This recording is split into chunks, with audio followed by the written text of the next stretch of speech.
तो पिछली कक्षा में पढ़ा था राजनीति विज्ञान की परिभाषा। अब इस क्लास में हम पढ़ने जा रहे हैं राजनीति विज्ञान की प्रकृति एवं क्षेत्र। ठीक, तो अब सबसे पहले देखेंगे राजनीति विज्ञान की प्रकृति के बारे में। राजनीति विज्ञान की प्रकृति प्रारंभिक दौर से ही चिंतनमूलक और दार्शनिक रही है, लेकिन जब आधुनिक समय में आया तो उसमें राजनीति का वैज्ञानिक अध्ययन संभव हो पाया।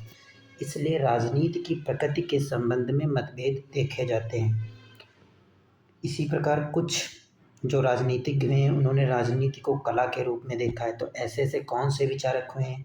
Maitland, Burke, Catlin, Mosca, Berkeley जैसे जो विचारक हैं वो राजनीति विज्ञान को कला मानते हैं। राजनीति विज्ञान को एक कला क्यों मानते हैं? ऐसा इसलिए क्योंकि प्राकृतिक विज्ञानों की भांति राजनीति विज्ञान में सामान्य सिद्धांतों का विकास संभव नहीं होता है, क्योंकि यह मानवीय व्यवहारों का अध्ययन करता है जो अत्यंत जटिल और परिवर्तनशील होता है।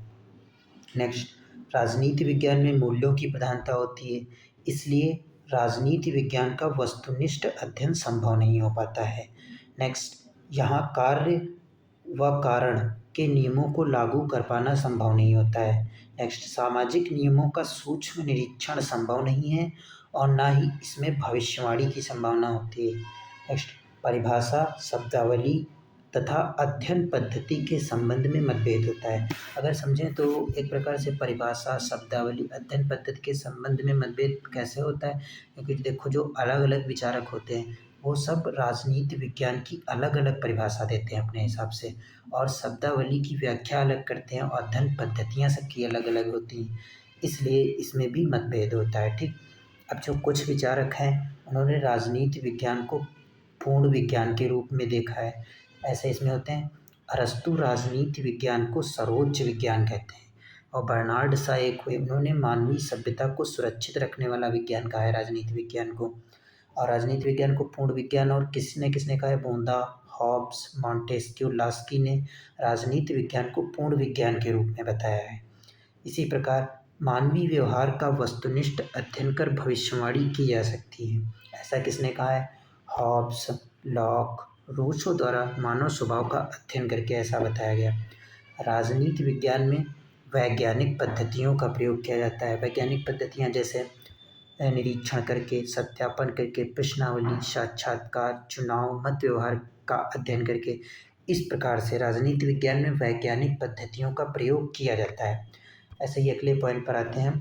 राजनीति विज्ञान में भी सामान्य सिद्धांतों का विकास संभव है। कैसे? जैसे अरस्तु ने क्रांति का सिद्धांत दिया, मार्क्सवाद का अलगाववाद का सिद्धांत आया, रॉल्स ने न्याय सिद्धांत दिया। इन सिद्धांतों का अध्ययन करके यह बताया जा सकता है कि सामान्य सिद्धांतों का विकास संभव है राजनीति विज्ञान में। ठीक, और कुछ जो राजनीतिक विचारक हैं उन्होंने राजनीति विज्ञान को कला और विज्ञान दोनों रूपों में देखा। इसमें से एक प्रमुख है लॉसवेल। इन्होंने क्या कहा है? राजनीति विज्ञान कला, विज्ञान व दर्शन का संगम है, लेकिन यह प्राकृतिक विज्ञानों की भांति विज्ञान नहीं बल्कि सामाजिक विज्ञान है। यह तथ्यात्मक विज्ञान नहीं बल्कि मानवीय विज्ञान है। इस प्रकार हम नेक्स्ट आते हैं राजनीति विज्ञान का विषय क्षेत्र। अब राजनीति विज्ञान का विषय क्षेत्र, तो इसमें दो दृष्टिकोण आते हैं। पहला है परंपरागत दृष्टिकोण और दूसरा है आधुनिक दृष्टिकोण। तो इसमें हम एक एक का अध्ययन करते हैं। तो जो परंपरागत दृष्टिकोण था उसमें क्या बताया गया? राजनीति विज्ञान में केवल राज्य का अध्ययन किया जाता है। इसमें राज्य के इर्द गिर्द ही रहकर राजनीति विज्ञान को स्पष्ट करने की कोशिश की गई। जैसे विचारक होते हैं उन्होंने क्या कहा? जैसे गार्नर ने क्या कहा है? राजनीति विज्ञान के अध्ययन का आरंभ और अंत राज्य के साथ होता है। ऐसे ही नेक्स्ट विचारक हुए लीकॉक। इन्होंने क्या कहा है? उन्होंने कहा है राजनीति विज्ञान केवल सरकार से संबंधित होता है। नेक्स्ट विचारक गिलक्राइस्ट। इन्होंने क्या कहा है? राजनीति विज्ञान राज्य और सरकार की सामान्य समस्याओं का अध्ययन करता है। ये जो तीनों हुए विचारक, इनके आधार पर हम यह कह सकते हैं राजनीति विज्ञान को, जो परंपरागत दृष्टिकोण था इसने राजनीति विज्ञान को राज्य, सरकार और नागरिक के इर्द गिर्द ही सीमित कर दिया। लेकिन जो आधुनिक दृष्टिकोण था राजनीति चिंतन का, उसने क्या बताया?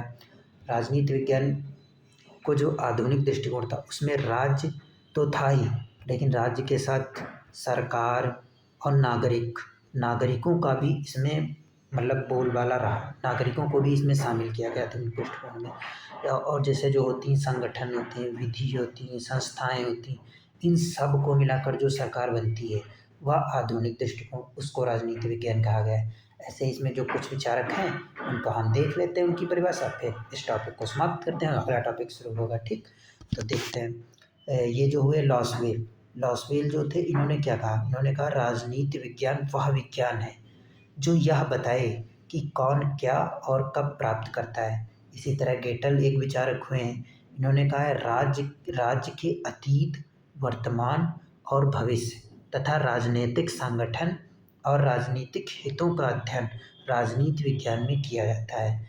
इसी प्रकार लॉसवेल एक विचारक हुए हैं, इन्होंने क्या कहा है? लॉसवेल ने कहा सत्य के स्वरूप का अध्ययन राजनीति विज्ञान कहलाता है।